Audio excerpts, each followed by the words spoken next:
The Last Kingdom is more than a tale of swords and shields. It is a dramatic retelling of a critical period in British history. Adapted from Bernard Cornwell's book series, The Saxon Stories, the show transports viewers to a 9th century England on the brink of monumental change. England, as we know it today, was then a fractured land, splintered into multiple kingdoms and constantly under threat from Norse invaders. The series doesn't just depict the battles and conquests that took place. It brings to life the culture, politics, and religious tension of the era, underscoring the transformations that were reshaping the British Isles. In the heart of this story is Uhtred of Bebbanburg, a fictional character based on a distant ancestor of Cornwell himself. Uhtred is a Saxon by birth, but raised as a Dane after being captured as a boy. His dual identity becomes the core of his struggle, embodying the larger conflict between the Saxons and the Vikings. Born a Saxon noble, Uhtred is taken in by the Danish warlord Ragnar after his father's defeat in battle. This character's divided loyalties and mixed heritage represent a land caught between two opposing forces. The character of Uhtred is a powerful storytelling device that allows viewers to see both sides of the cultural divide: the pagans and the Christians, the Saxons and the Danes, while exploring the tensions of faith and survival. One of the central real-life figures who loom large in The Last Kingdom is King Alfred of Wessex, known historically as Alfred the Great. Alfred ruled from 871 to 899, and his leadership during this time of crisis would ultimately secure his legacy. Alfred is often remembered as a visionary, a king who believed in a united England. While he wasn't able to achieve that unity in his lifetime, he laid the groundwork for it. In the show, Alfred is portrayed as a pious and somewhat reserved leader who feels the weight of his responsibility to God and to his people. He often comes into conflict with Uhtred, who embodies a warrior's pragmatism over religious piety. This tension between the two men, each seeing the other as embodying the flaws in their respective cultures, adds depth to the narrative. Alfred's vision of a Christian England, safe from pagan invaders, makes him one of the most complex and influential figures of his time. The series also explores the Viking incursions into Britain, a series of invasions and settlements that began in earnest around the late 8th century. Viking activity in Britain, historically speaking, was multifaceted. It included raiding coastal monasteries, which held great wealth and were often defenseless, as well as establishing settlements and intermarrying with the local populations. Some of these Vikings came not only to raid, but to settle, establishing what was known as the Danelaw, a region of England under Norse law.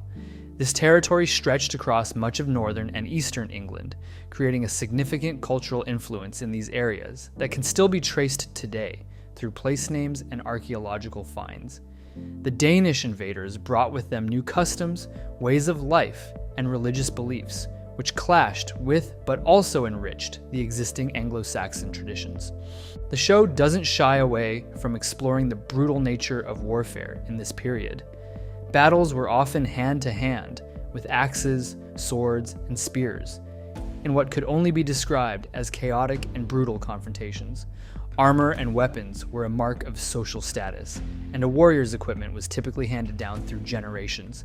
This period also saw the use of the shield wall, a tactic where soldiers would stand shoulder to shoulder with their shields locked together, creating a formidable barrier.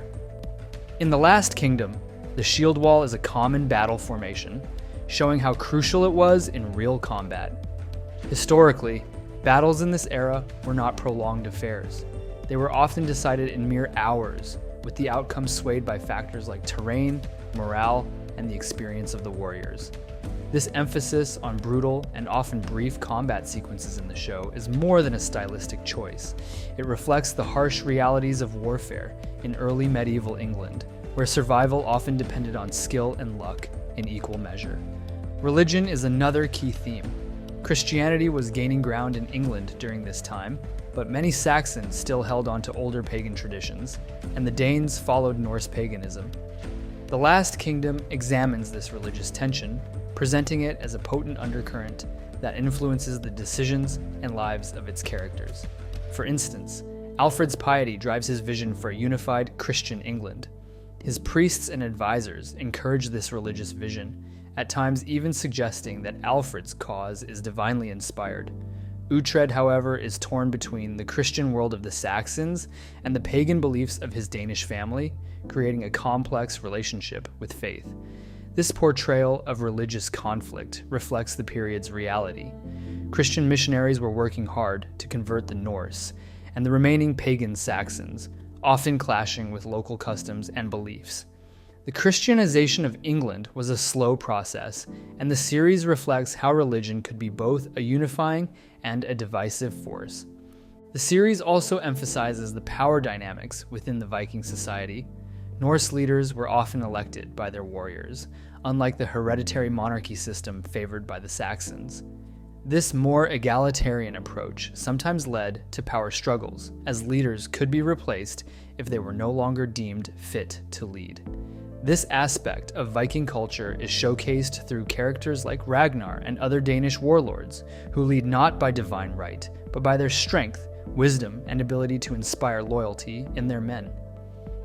This power structure is a sharp contrast to the feudal system that was taking root among the Saxons, where loyalty to one's lord was becoming paramount. The shifting alliances and political maneuvering shown in The Last Kingdom reflect the turbulent nature of this time, when allegiances could change with the tide, and leaders had to be vigilant to maintain their positions. While the show takes some liberties with historical accuracy, it remains committed to capturing the spirit of the age. Costumes and set designs are crafted to reflect the styles and architecture of 9th century England, albeit with some concessions to modern tastes. The Viking warriors wear animal skins and rough tunics, reflecting a practical, war-focused lifestyle. The Saxon nobles, on the other hand, are often shown in finer embroidered clothing, a mark of their wealth and status. These visual cues help the audience distinguish between the different cultures and underscore the contrasts between the pagan Danes and the Christian Saxons. Although historical records from this period are sparse, the show's production team relied on what archaeological evidence exists, as well as expert consultation, to create a world that feels both authentic and immersive. It's important to note that while the series portrays Uhtred's story as central to the events of this time, there's no evidence that a figure like him actually existed. Instead, Uhtred serves as a fictional lens through which viewers experience the era's upheaval and violence. His character allows the show to explore historical themes like identity and loyalty in a way that resonates with contemporary audiences. In many ways, Uhtred's journey is one of self-discovery and survival, in a time when one's lineage, faith, and loyalties could mean the difference between life and death. In the grander scope of English history, the 9th century was a turning point. King Alfred's resistance against the Danes and his vision for a united England would be carried forward by his descendants, eventually leading to the consolidation of the English nation. The impact of Norse culture would continue to be felt, particularly in the north and east, long after the Viking Age came to an end. The show captures the essence of this transitional period, when England was more a collection of diverse cultures and warring factions than a united kingdom. By balancing historical context with personal drama, The Last Kingdom offers an engaging look into a world on the cusp of transformation. It reminds viewers that the boundaries we take for granted today were once fiercely contested, and that the road to nationhood was anything but straightforward.